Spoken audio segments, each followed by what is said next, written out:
जितनों जितनों के संसर्ग संपर्क संबंध में आता है, दैहिक रूप से, दैहिक इंद्रियों के आधार पर, वो सब के लिए भाव भरा हुआ है कि ये मेरे संग के रंग में आने से पवित्र बनेंगे। क्या? तो ज्ञानी है या अज्ञानी है? शुरुआत में तो इतना ज्ञान था ही नहीं ना? भले जो भगवत गीता के श्लोकों का क्लैरिफिकेशन मिल रहा था, व्याख्या मिल रही थी, लेकिन वो व्याख्या भी उस समय संपूर्ण नहीं कहेंगे, क्योंकि उसी गीता की व्याख्या वेदों में की गई। गीता है जो मुख से निकली डायरेक्ट, वो है सबसे सात्विक ग्रंथ, धर्म ग्रंथ। बाकी जो वेद निकले या जो भी शास्त्र निकले, उपनिषद निकले हैं, पुराण निकले, वो सब त्रिगुणमयी। इसलिए गीता में लिखा है क्या? त्रैगुण्य विषया वेदा।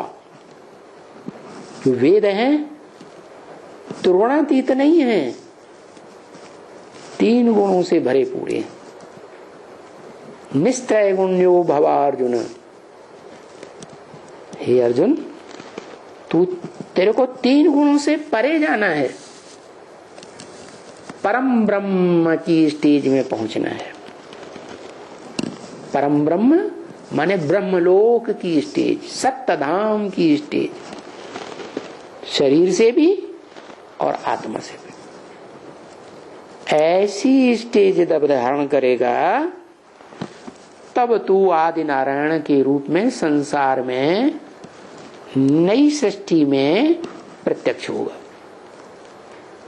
बाकी ऐसा नहीं है कि नारायण के रूप में प्रत्यक्ष होगा तो 16 कला संपूर्ण नारायण ही बना रहेगा या कलातीत नारायण बना रहेगा। नहीं,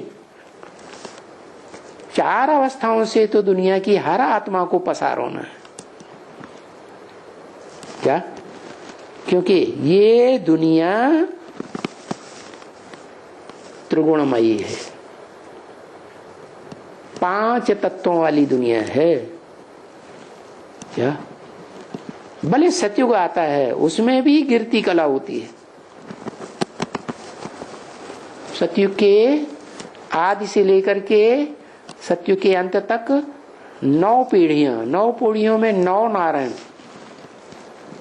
वो ही 9 नारायण जो हैं वो द्वैतवादी द्वापर युग में जब उतरते उतरते जन्म लेते लेते आते हैं तो सुख भोगते भोगते कमजोर आत्मा बन जाती ना, तो उन कमजोर आत्माओं में ऊपर से आने वाले धर्मपिताएं प्रवेश करते रहते हैं, उनको अपने प्रभाव में ले लेते हैं।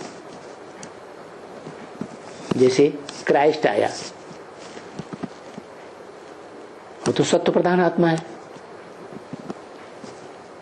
जब आती है तो उस समय जो पार्ट बजाती है आत्मा, उस समय विकार की प्रवृत्ति नहीं थी उस आत्मा में, लेकिन जिसमें प्रवेश करती है जिसमें, वो तो पुरानी आत्मा है ना।